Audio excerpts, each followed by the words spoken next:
নন্দীগ্রামের দিকে শুরুতেই নজর দেব। শহীদ দিবস পালিত হচ্ছে এবং সেখানেও আমরা ওরা ভূমি উচ্ছেদ প্রতিরোধ কমিটির ব্যানারে আজ পদযাত্রা করলেন শুভেন্দু অধিকারী। পদযাত্রার পর শহীদ বেদিতে মাল্যদান বিরোধী দলনেতার।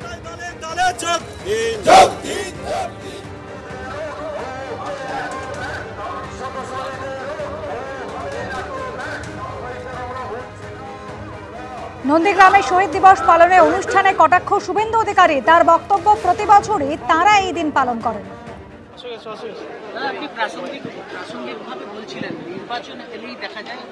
আপনাদের তো উদাহরণ দিয়ে বললাম, 23-এ এসেছিল, 24-এ লোকসভা ভোট ছিল বলে। 24-এ ওরা কলকাতার নেতারা আসেনি, কারণ ভোট ছিল না 25-এ।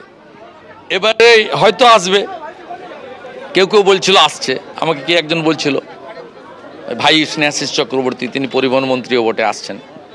তা আমার সাংবাদিকও বলছিল মানসবাবু আসছেন, যদিও মানসবাবু আন্দোলনে ছিলেন না। আন্দোলনে অধীর চৌধুরী, সোমেন মিত্র আলাদা করে একদিন এসেছিলেন। আর স্থানীয় স্তরে যে কমিটি হয়েছিল তাতে বিজেপির লোকরাও যেমন ছিল, বর্ষিয়ান কংগ্রেস নেতা উজ্জ্বলবাবু মাস্টারমশাই, আমার খুব শ্রদ্ধেয় ব্যক্তি, প্রিয় ব্যক্তি, উজ্জ্বলবাবু ছিলেন। এবং আমাদের এখানে তখন আহমেদ দা কংগ্রেস করতেন মোহাম্মদপুরে, এখন তৃণমূল করেন, আহমেদ দাও সঙ্গে ছিলেন। আর আমাদের ওই লম্বা করে লোকটার নাম বলুন, না না, ওরা ছিল স্থানীয় স্তরে, নন্দীগ্রামে তো ছিলই, সোনাচূড়ায় আশরাফুল ছিল, যেটা ইতিহাস তো আপনি অস্বীকার করতে পারবেন না। ইতিহাস, লালকৃষ্ণ আদবানির অবদানও অস্বীকার করতে পারবেন না। সুষমা স্বরাজ, রাজনাথ সিং, সুরিন্দর সিং আলুওয়ালিয়া, রাহুল সিনহা, তথাগত রায়, কাদেরকে আপনি অস্বীকার করবেন? এনএসজি কমান্ডো নিয়ে উনি হেড়িয়া থেকে ফাঁকা করতে করতে ঢুকেছেন সোনাচূড়া বাজারে, নইলে আমরা ঢুকতেই পারছিলাম না, আমাদের তো পুলিশ হেল্প করছিল না। 62 দিন পার্লামেন্ট বন্ধ ছিল, রাজ্যসভা লোকসভা। ইতিহাস অস্বীকার, মমতা ব্যানার্জি আন্দোলনে ছিলেন, কিন্তু আমি করেছি, আমি সব এগুলো আমি কোনোদিন বলি না ভাই। আমি বলি নন্দীগ্রাম লড়েছে, আমরা সঙ্গ দিয়েছি দিন রাত করে। আর মমতা ব্যানার্জিদের নামে কেস হয়নি, আমার নামে 42টা কেস ছিল, লক্ষণ সেটের নামে 73টা কেস ছিল। বুদ্ধবাবু তখন বলেছিলেন যে মোবাইল ফোন ট্র্যাক করো, যে লক্ষণ সেটও যদি ঘটনার দিন প্লেসে না থাকে তার নামও বাদ যাবে, আর শুভেন্দু অধিকারীও যদি যখন ঘটনা ঘটে সেই সময় ওই স্পটে যদি না থাকে প্লেস অফ অকারেন্সে, তার নামও বাদ যাবে। এবং সেটা কোর্টই ধরেছিল যে যারা প্লেসে ছিল না তাদের নাম বাদ যাবে। কিন্তু আপনি তো সর্বনাশ করেছেন, 117 জন নেতাকে 9টা মার্ডার কেসে ফাঁসিয়ে দিয়েছেন। আপনি ত্রুটিযুক্ত প্রত্যাহার কেন করবেন? ত্রুটিযুক্ত প্রত্যাহার কেন করবেন? এই লোকগুলো কোথায় যাবে? ট্রায়াল শুরু হয়ে গেছে, তাতে আপনার লোকই বেশি আছে, আপনার সঙ্গে যারা আছে, আপনাকে যারা ভোট করেছে। আমার সঙ্গে 2-4 জন আছে, আমি তাদেরটা বুঝিয়ে দেবো, মন প্রাণ দিয়ে আমি আমার সুপ্রিম কোর্ট পর্যন্ত তাদের হয়ে লড়বো। কিন্তু আপনার সঙ্গে যারা আছে তাদেরকে তো আপনি পথে বসিয়েছেন, ডেথ সার্টিফিকেট দেননি। ক্লাস 12 পর্যন্ত এখানে বলেছিলেন রেসিডেন্সিয়াল স্কুল দেবো, মাইকে বলে গেছিলেন। 2012 14ই মার্চ নন্দীগ্রাম সীতানন্দ আপনার কলেজের মাঠে কৃষক দিবস যে হয় 14ই মার্চ, সেই দিন বলে গেছিলেন, করেননি।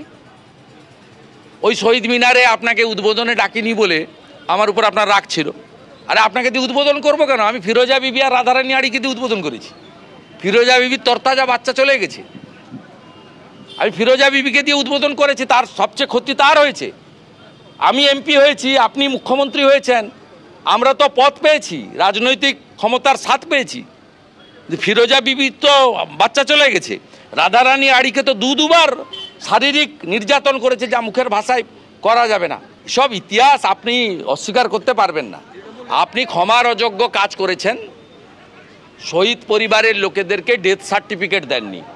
এমনকি আপনি যেদিন এখানে মিটিং করে বলেন যে ছোট বোন নন্দীগ্রাম, বড় বোন ভবানীপুর, এই মিটিংটা হয়েছিল শেরখা চকে, তেকালি ব্রিজের গায়ে, সেখানে আপনি ঘোষণা করেছিলেন আমি দাঁড়াবো এখানে। সেই দিন যারা ক্ষতিপূরণ পায়নি প্রথম দফায় 5 লক্ষ টাকা করে হাইকোর্টের অর্ডারে, তাদেরকে 4 লাখ টাকা করে আপনার সরকার দিয়েছিল, ডিএম দিয়েছিল।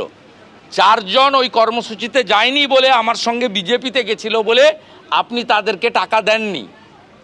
আপনি মুখ্যমন্ত্রী হতে পারেননি সবার, আপনি ভাইপোর পিসি হতে পেরেছেন, আপনি মৌলবাদীদের নেত্রী হতে পেরেছেন, কিন্তু আপনি সকলের মুখ্য। সেদিন আপনি 4 জনকে 4 লাখ টাকা করে দেননি। আমি 3 বছর ধরে আমার রোজগারের অর্থ থেকে 20,000 30,000 করে করে এই 4 জনকে 16 লক্ষ টাকা আমি দিয়েছি। তারা আমাকে দাবি করেনি, কিন্তু তাদের মুখ দেখে আমার মনে হয়েছে যে তারা আমার সঙ্গে বিজেপিতে আসার জন্য তারা আজকে পশ্চিমবঙ্গ সরকারের এই অর্থ থেকে বঞ্চিত হলো। অর্থটা তো মমতা ব্যানার্জির ব্যক্তিগত নয়, তৃণমূলের ফান্ডেরও নয়। অতএব কেন এই যে ঘটনাগুলো, এগুলো তো আপনি অস্বীকার করতে পারবেন না। আর আমি তথ্য দিয়ে ডেট দিয়ে সত্যটাও আমি ছাড়ব না।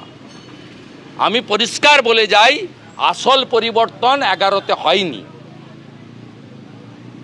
আমরা ভুল করেছি।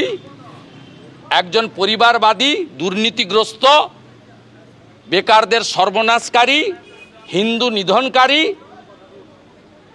এবং কার্যত উত্তর কোরিয়ার প্রশাসকের মতো প্রতিহিংসা পরায়ণকারী, তাকে এখানে মুখ্যমন্ত্রী করার ক্ষেত্রে আমাদেরও অবদান ছিল।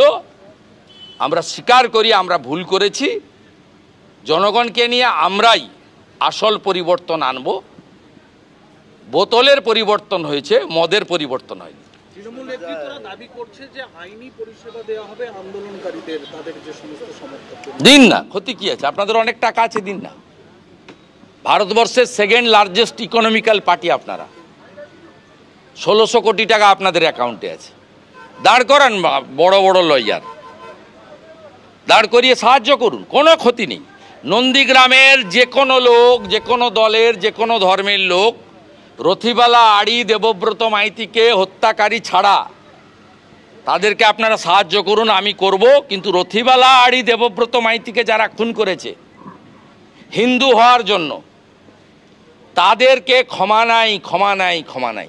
বিএলওদের নিয়ে বলা হচ্ছে, একজন বিএলও মারা গেছেন, বলা হচ্ছে যে তার উপর নাকি প্রচুর প্রেশার দেওয়া হয়েছিল, এত কম দিনে কাজ করতে পারে। কোনো বিএলওকে বিজেপির কেউ প্রেশার দেওয়ার সুযোগও নেই, বিজেপির লোকেদের সে মানসিকতাও নেই। আমরা করি না এগুলো, আর আমাদের সুযোগও নেই। কারণ প্রশাসন, সরকার, পুলিশকে যারা আইন মানে বা যারা বিরোধী দলে থাকে তারা জানে যে পুলিশ এমনিতেই মিথ্যা মামলা দেয়, আর যদি সত্যিকারে কাউকে ধমকায় সে তো পুলিশ তাকে মামলা করবে, বাড়ি থেকে তুলে নিয়ে গিয়ে জেলে আটকাবে। যদি কাউকে চাপ দিয়ে থাকে, তৃণমূলই চাপ দিয়েছে। নন্দীগ্রামে বক্তব্য রাখছিলেন শুভেন্দু অধিকারী। এই মুহূর্তে দেবাংশু ভট্টাচার্য, তৃণমূল কংগ্রেসের সোশ্যাল মিডিয়া সেলের ইনচার্জ, রয়েছেন আমাদের সঙ্গে টেলিফোন লাইনে। দেবাংশু, নন্দীগ্রামে শহীদ দিবস পালন নিয়ে তৃণমূলকে কটাক্ষ করেছেন শুভেন্দু অধিকারী। তিনি বলছেন প্রতি বছরই তারা এই দিন পালন করেন, কিন্তু তৃণমূল ভোটের বছরে পরিযায়ী নেতাদের আনে এবং যারা এই শহীদ হয়েছেন সেই সমস্ত আন্দোলনকারীদের পাশেই দাঁড়ায়নি তৃণমূল, তাদের ডেথ সার্টিফিকেট পর্যন্ত দেওয়া হয়নি। দেখুন, শুভেন্দুবাবু আজকে যে কটা কথা বললেন, আমি মাঝে মধ্যে ভুলে যাচ্ছিলাম যে এটা আমাদের বক্তব্য উনি বলছেন নাকি সত্যি বিজেপির বক্তব্য বলছেন। যখন উনি বলছেন যে শুধুমাত্র ভোটের আগে পরিযায়ী নেতাদের দেখা যায়, আমার সেই কথাটা শুনে তো আমাদের বক্তব্য মনে পড়ে গেল, যেখানে আমরা বারবার বলে থাকি যে শুধুমাত্র বাংলায় নির্বাচন এলেই দিল্লি থেকে নেতারা উড়ে উড়ে হেলিকপ্টারে করে, প্লেনে করে বাংলায় আসেন। যাদের উত্তরবঙ্গের বন্যায়, ঘাটালের বন্যায়, আমতার বন্যায়, ঝড়ে জলে, আমফানে, ফণিতে, করোনায় কখনো দেখা যায় না, তারা ভোট এলেই আসেন। দ্বিতীয় বক্তব্য শুভেন্দুবাবু বলছেন আমি কখনো আমি করি না, আমি বলি গোটা নন্দীগ্রাম লড়েছিল বলে ফিরোজা বিবি থেকে শুরু করে বাকিদের উদাহরণ দিচ্ছেন।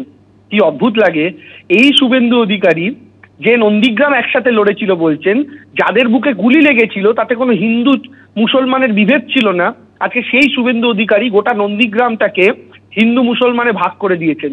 সেদিন তার গায়ে লাগেনি। আপনি আপনার সন্তানকে দুভাগে কেটে ভাগ করতে পারেন কখনো? নন্দীগ্রাম যদি আপনার আন্দোলনের পূর্ণভূমি হয়, তাহলে সেই নন্দীগ্রামকে যারা ধর্মে ধর্মে বিভেদ কোনোদিন চিন্তা ভাবনা করেনি, এক সূত্রে শুধু নন্দীগ্রামবাসী হিসেবে সিপিএম এর বর্বরতার বিরুদ্ধে লড়েছিল, তাদেরকে আজকে আপনি ধর্মে কেটে দুটুকরো করেছেন। আর তৃতীয় বক্তব্য শুভেন্দু অধিকারী রেখে বলছেন যে আপনি সবার মুখ্যমন্ত্রী হতে পারেননি, মমতা বন্দ্যোপাধ্যায়কে উদ্দেশ্য করে। আরে শুভেন্দু বাবু, মমতা বন্দ্যোপাধ্যায় সবার মুখ্যমন্ত্রী হতে পেরেছে বলে আজকে লক্ষ্মীর ভান্ডার থেকে কন্যাশ্রী, খাদ্যসাথী বিজেপির লোকও পায়, সিপিএম এর লোকও পায়, তৃণমূলের লোকও পায়। কিন্তু আপনি সেই নেতা যিনি নন্দীগ্রামের বুকে দাঁড়িয়ে, যিনি কলকাতার বুকে দাঁড়িয়ে চিৎকার করে বলেছেন আমি মুসলমান, আমি সবার বিধায়ক নই, আমি শুধু হিন্দুদের বিধায়ক। আপনি কত বড় নির্লজ্জ, একটা নির্দিষ্ট ধর্মের বিধায়ক বলে আপনি নিজেকে পরিচয় দিয়েছেন। আপনি যেমন নন্দীগ্রামের মাথায় বসে আছেন, মমতা ব্যানার্জি রাজ্যের মাথায় বসে আছেন। মমতা ব্যানার্জি কিন্তু কোনোদিন ডিসক্রিমিনেট করেনি, কিন্তু আপনি নিজে কথা ঘোষণা করেছিলেন। আজকে কোন মুখে বলছেন মুখ্যমন্ত্রীকে আপনি সবার মুখ্যমন্ত্রী হতে পারেননি? আপনি কি সবার বিধায়ক হতে পেরেছেন শুভেন্দু বাবু? ফলে আজকে বাংলার মানুষ এবং নন্দীগ্রামের মানুষই সবটা বিচার করছেন। ধন্যবাদ দেবাংশু।